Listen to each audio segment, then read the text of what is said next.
Thank you for tuning in to the September episode of Higher Education. Today, we have an exciting topic, goal setting and personal development. Whether you're just starting out on your professional career or you're looking to make a change, having a plan is essential. To guide us through this subject, we have invited Megan Perry, a personnel officer with Frederick County Public Schools with 6 years of experience helping individuals find fulfilling career paths. Welcome, Megan. Everyone. So as Dr. Sergo mentioned, my name is Megan Perry, and I'm one of the personnel officers on our talent acquisition team at Talent Acquisition and Relations team to help hire support employees. I've been with Human Resources here with FCPS just under 2 years. And before I was with FCPS, I worked on both sides of the hiring process. I worked supporting the job seeker as well as supporting the employer. So originally I started my career as an employment specialist. So I partnered with school systems, doors, and other community partners to assist in transition age youth to find and maintain employment. So during this time, I obtained a graduate certificate in applied counseling and human services with an emphasis on career development to support this work. So from there, I did make the transition over to human resources, and now I work in talent acquisition. So I've been able to support human resources efforts here in FCPS since then. Thank you so much, Megan, for sharing all those fast facts about yourself as you're leveling up in your own work. And let's just dive right in. So we know that goal setting isn't just about scribbling a wish list or writing down random thoughts on paper. It's really an important process that empowers us to define our ambitions, shape our futures, and conquer challenges. Athletes are breaking world records, they have a plan. Entrepreneurs building organizations from the ground up, they have a plan. So goal setting and envisioning things for the future is a really important part of looking at your own career management. So the first topic that I'd like to talk about with you is the idea of how do you create this personal development plan? Broadly, when I think of personal development, I think it's this conscious and sort of purposeful process of looking at who am I? What am I good at? Where are the things where I might have gaps that I have to fill in? And sort of how do I reach the goals that I have for myself? What do you think about that? I was just about to ask you, whenever I worked with clients, we developed individualized vocational plans or IVPs. One big part of developing an IVP was developing kind of an idea of their values or their strengths or who they are as a person. What does that process typically look like in kind of determining who they are as a person, what is important to them? So I really feel passionate about this idea. I believe that part of your career management has to be about understanding your core values, because figuring out what you want to do and aligning that with your core values is essential. And so the idea is, how do you make sure that the goals that you're trying to pursue will set you up for long-term success? So really looking at who am I? And what do I want to achieve? I'm a big believer in you choose your work over your job. So thinking about the work you want to do. So some of the things that I encourage people to ask themselves are, number one, what do I really do well? What kind of contribution do I want to make? And what is the kind of work that will allow me to do that? Also, the second thing is, what might be holding me back? So this takes a bit of introspection and maybe some courage to look closely at some of the things that make you strong in certain areas, but could also be holding you back. So there are a number of resources online that you can look at to try to figure out what are your values.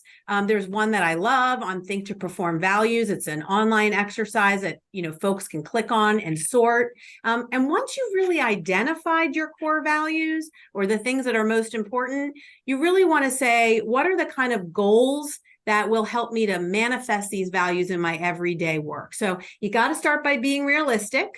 You have to have a really clear sense of what your strengths are, and then say, how am I going to get better at certain things that might be areas of need? So one of the things that I'd also like you to consider is there's a standout assessment, which is fantastic. I share it in courses that I teach and otherwise. And so the standout assessment is another great tool, not that different than Myers-Briggs or the Strength Finders, but it's another great way of looking really closely at what you bring to the work, what are your assets, as well as what are the opportunities. And you mentioned the Clifton Strengths assessment. That is exactly what the tool that I am most familiar with. It really acknowledges there are a really wide variety of strengths, and not everyone can be strong in all different types of strengths. So it breaks it down into strengths families and different domains. So it's a really powerful tool to kind of learn about yourself and how you can work well within a team as well. So both the standout assessment and the Clifton Strengths are superb resources for people as they're really building out these goal plans. I know a lot of people also talk about the idea of like a 360-degree feedback. And so while that may not be something everyone has access to, if it's something new for those listening, it's the idea of maybe just picking 5 people around you and you ask them, what are 3 things that I do really well? And if I was to focus on 3 new things, what would those things be? Sometimes people who work with you closely every day could also help you hold up a bit of a mirror. And I think every leader I've ever interacted with will talk about someone on their journey saying, I see something more in you. Or have you ever thought about becoming and fill in the blank? So also I think leaning on the people around you who work with you every day can be really helpful. So beyond the strength finders and the values assessments, we really at some point have to be really deliberate about thinking about goals. And when I think about goals, I'm not just talking about, I want to get a certain job, right? Sometimes in their career development, people say, I want to be a principal, or I want to be a manager, or I want to be in charge of a certain department. And I really think it's important that you look at what kind of goals will help you be realistic, that are time-based, that are measurable, that will help you track your progress. And so SMART goals is something a lot of people are familiar with, and really helps you think about the kinds of actions that you might take. And so a lot of times we think about SMART goals working with students, but you can also use them as an adult. And SMART goals are specific, measurable, attainable, achievable, relevant, and time-bound. Can you help me think, Megan, of a great example of a non-SMART goal, and we can work on developing that as a SMART goal together for people who are just trying to get started? Sure. So one goal that I experienced a lot with support staff here at FCPS is our staff members looking to further their education and work towards a degree. So let's say that. So how about we have a support employee looking to further their education? Right. So first, I would say we need to have a timeline, right? So we have to start by saying, if I am in a support position and I want to become a certificated staff member, I have to really think about what is the amount of time that it takes to do that. And some of that's about coursework that you have to complete, your actual availability. Are you taking a certain number of courses in a condensed fashion or a more aggressive timeline or longer fashion? And your personal life circumstances often dictate that. So the first thing I'd want to do is really think about, is the timeline that I have achievable, right? I wouldn't want to say, oh, I'm going to get my master's degree in a year, but maybe there's another program approach. There's a lot of really great innovations in pipeline development to do that. So first thing is, what's my timeline and is it achievable? And so for this example, I would say maybe the person who's trying to get their degree could try to finish by maybe fall of 2025 or spring of 2026. So we need to alter your goal from, oh, I want to get my bachelor's degree to, I want to obtain my bachelor's degree by August 2025. That's sort of how I'd start. And we can continue to build on this goal and make it more meaningful. So where would you want to obtain your degree from? What type of degree are you seeking? We could build that goal out even more to then say, I want to get my bachelor's degree in elementary education from Mount St. Mary's by August 2025. So we've taken this global thing of, I want to get my degree, to the type of degree, the location, and the deadline or the time that I've set it for. And it sounds like there's some research that you need to do to build these goals. It isn't just, I'm thinking about it and setting a goal. It takes some time and research to really understand how to set these goals and to make sure that you have all the background information that you need. Yeah, I totally agree. Developing your goals is an important step in the right direction. So once you sort of have your SMART goal developed, we have to sort of make sure that you're tracking your progress, right? So taking the time to write it down is helpful. I also am a really big believer in telling lots of people about your goals. There's no greater measure of holding yourself accountable than having the people around you hold yourself accountable, saying, okay, how are you doing? Or, just encouraging you to, take the time that you need to achieve those goals. So sometimes when you're tracking progress though on goals, you change course, right? Maybe you add a step, maybe you take a different timeline, maybe your path changes. So you have to sometimes seek out additional support when you're pursuing your goals as well. And I'm a huge advocate of writing down your progress. One thing that one of my college advisors did for me was that we drafted a roadmap for my future. And every time that we met, we touched base on all of these goals, and then we tweaked them and changed them a little bit. So comparing my roadmap my freshman year compared to my senior year, there were very different roadmaps, but it was a way that we could track progress and keep on track together. And he could help hold me accountable to those goals. So it's a huge asset there. It reminds me, when I was working on my master's degree, I had a graduate internship, and I was actually the undergraduate advisor for the department.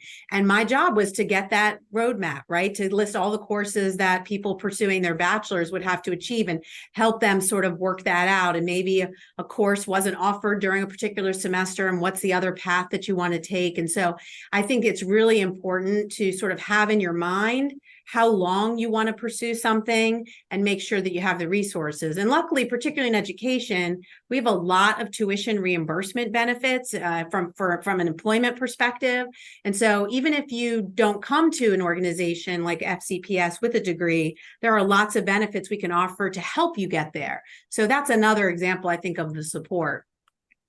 So we talked a little bit about goal setting, right? And the importance of being specific and time bound. Now let's sort of switch gears a little bit. And I'd love to ask you some questions about your experience assisting job seekers obtain employment, Megan. Sure, that sounds good.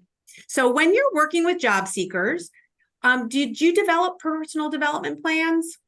We did. So instead of it being a personal development plan, we actually developed those IVPs, as I mentioned, or goal plans or individualized vocational plans. And that was a requirement to actually maintain our certification, our credentials at my previous employer. So with that, right off the bat, I sat down with I would sit down with my client and we would talk about strengths, values. We would deep dive into those hard conversations together, like you mentioned earlier. Then from there, we would have some really key information that we could build out a main goal and then kind of sub goals to help us reach that main goal. And then from there, I would meet with clients weekly, monthly, periodically to help make sure that we are staying on track with those goals and working towards that. For instance, one client that I worked with very closely, they enjoyed going outside, getting their hands dirty, learning about agriculture. And if you think of a typical like temp agency, they're just going to put you in an office job. With an individualized goal plan, we were able to identify, hey, maybe that traditional 9-to-5 office job isn't a good fit for them. So we were able to actually kind of focus in on the agricultural sector and find an employer that was looking to have an intern, someone with very little experience, just put in the time and the effort to learn. So we were able to really develop a plan and put that plan into action and get them into a position that was meaningful for them right then and there, as well as their long-term vocational goals. So I love that work, and I'd love to make sort of a leap into talking a little bit then about a lot of times people, when they enter into our school system or to any employer, they've applied for a specific job.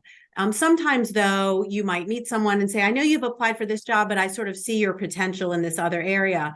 And also, a lot of people forget to sort of come back to you once they're hired and say, I like this job. You were very helpful, but I'd love to do more. What are the things that you think we could do to help sort of foster sort of more career management support so that employees are not just working with us or folks like you when they are just getting their job for the first time, but from a career management perspective? FCPS actually has recently hired, I guess we're going on about a year that this team member has been in this position, but Andrea Morgan is our support employee development manager. So she assists in supporting our support employees. She has really built out a lot of training opportunities, especially for our secretary. She's really led a lot of those initiatives. So that operational organizational development is a fantastic resource for that, as well as just coming back to the HR department and say, hey, I get a lot of phone calls from my support employees saying, hey, I'm really interested in learning about how to become a teacher. And we have a lot of subject matter experts here in HR who can tell you this is who you're going to want to talk to. This is who the contact is at Mount St. Mary's, even of connecting you to different vendors, different people within the community that can help you reach those goals. So reaching out to organizational development and HR are two fantastic resources here here at FCPS. And I think that you bring up a great point, which is you don't always have to know exactly where you want to go. Sometimes people reach a point in their careers where they say, I'm really good at what I'm doing, but I've outgrown it, right? And so I say you are allowed to feel like you've outgrown something and still not be clear on what you want to do next. And when I would coach leaders, they would sometimes say, I think I'm ready to leave this job that I have, but I'm actually not sure what else I want to do.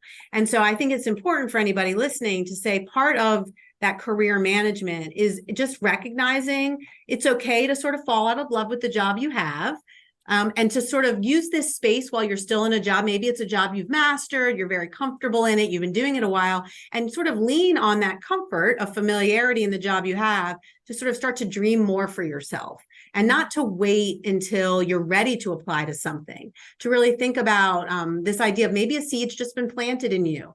I remember many, many years ago, I was in a job and I knew at the start of the school year, I was ready for something else. I didn't change jobs though for another year. It was just a little seed that was planted in me.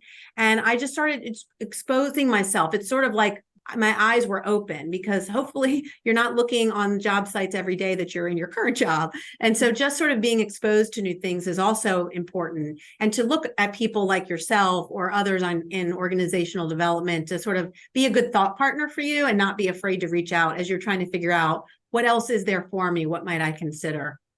So we're really happy that you're here continuing those efforts. And so I thought we had an audience question that I wanted to throw out and see if we can answer. So the question is, and I have you go first, what do you think is the difference between personal development and self-improvement? What would you say to that? So I actually, when I first had this question posed to me, I was stumped. I didn't really fully understand the difference. So with that, personal development, what we've been talking about so far, it's a lot of external things. It's goal setting with education, with building skills, a lot of things externally. But self-improvement, thinking about it more, is the stuff that you're doing on the inside, the character, the habits, the improving yourself as a human being rather than improving your position at an employer, things like that. So that really kind of was my understanding of those two differences, of those two things. I love that. That's a great differentiation. So we talked about a lot in this short period of time in our inaugural higher education podcast, as we're leveling up our work together. So I wanted to take a moment just to review where we are today and see where we might want to close out. So number one, the first step of developing a personal development plan is to identify your values. Think about what you want in life, who you are, and what work brings meaning to you.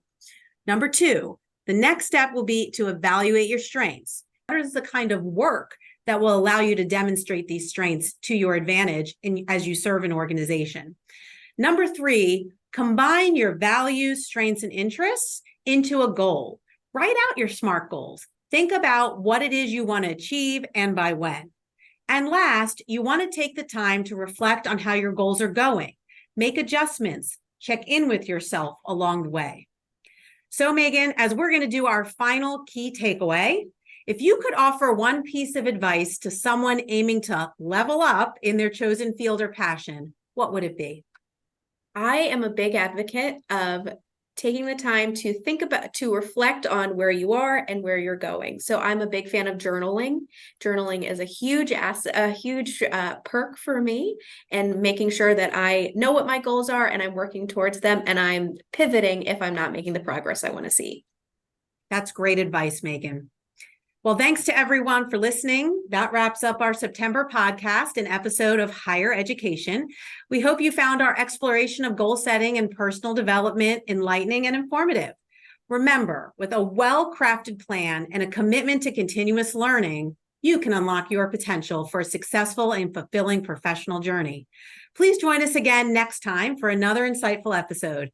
Until then, keep thriving in your careers and share this podcast as you level up in your work.